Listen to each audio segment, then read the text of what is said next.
ENBA awards में UP तक की धूम, बेस्ट इलेक्शन कवरेज और बेस्ट रीजनल वेबसाइट के जीते अवार्ड। आपका बहुत बहुत शुक्रिया। कभी आसमान की ऊंची उड़ान भरने वाली देश की मशहूर एयरलाइन जेट एयरवेज बीते 3 साल से जमीन पर है। वित्तीय संकट में फंसी इस एयरलाइन ने अपनी आखिरी उड़ान अप्रैल 2019 में भरी थी और इसके बाद ही कंपनी ने अपनी सेवाएं बंद कर दी थीं। लेकिन जेट एयरवेज एक बार फिर आसमान की बुलंदियों को छूने के लिए तैयार हो गई है। जेट एयरवेज ने 3 साल से ज्यादा समय के बाद 5 मई 2022 को एक बार फिर आसमान में उड़ान भरी। इस उड़ान के बाद यह साफ हो गया कि अब जल्द ही जेट एयरवेज अपनी जोरदार वापसी करने जा रही है।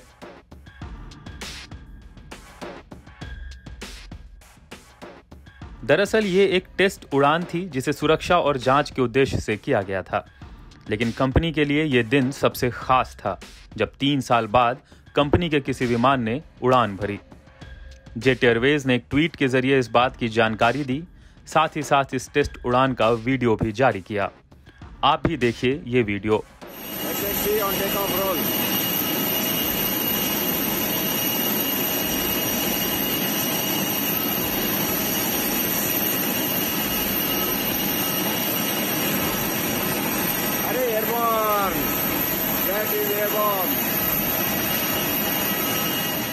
जेट एयरवेज की ओर से ट्वीट में लिखा गया, आज यानी 5 मई को हमारा 29वां जन्मदिन है।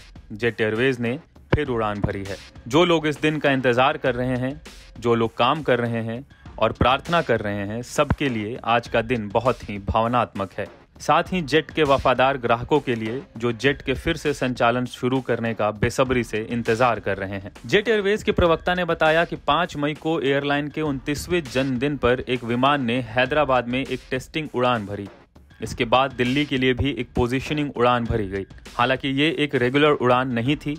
रेगुलर उड़ान जल्द से जल्द शुरू करने के लिए कंपनी लगातार DGCA के साथ संपर्क में है। आपको बता दें कि मार्च 2022 में जेट एयरवेज ने संजीव कपूर को अपना नया CEO नियुक्त किया था। संजीव कपूर इससे पहले विस्तारा और स्पाइस जेट में अपनी सेवाएं दे चुके हैं।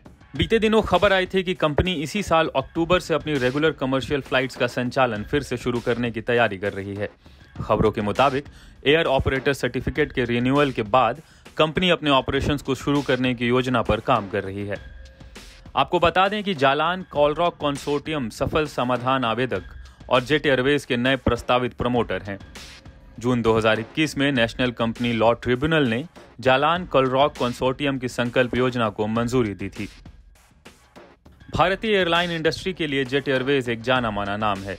देश सहित विदेशों में भी जेट एयरवेज काफी मशहूर है और लंबे समय तक ग्राहकों की पहली पसंद रहा है। जेट एयरवेज की शुरुआत साल 1990 के दशक में नरेश गोयल ने की थी। एक वक्त था जब जेट एयरवेज के पास 120 प्लेन थे।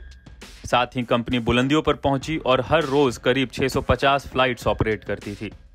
हालांकि जब कंपनी का बुरा दौर शुरू हुआ तो इसके पास सिर्फ 16 प्लेन रह गए थे। कंपनी लगातार घाटे में जाती रही और मार्च 2019 तक कंपनी का घाटा 5,535.75 करोड़ रुपए का हो गया था। भारी कर्ज के कारण 17 अप्रैल 2019 को कंपनी बंद हो गई थी। गौरतलब है कि फिलहाल इंडिगो एयरलाइन एविएशन मार्केट की सबसे बड़ी कंपनी है। इंडिगो के फ्लीट में लगभग 278 प्लेन हैं। अक्टूबर 2021 तक इसका मार्केट शेयर लगभग 50% था। वहीं दूसरी तरफ राकेश झुनझुनवाला की आकाशा एयरवेज भी जून से परिचालन शुरू कर सकती है।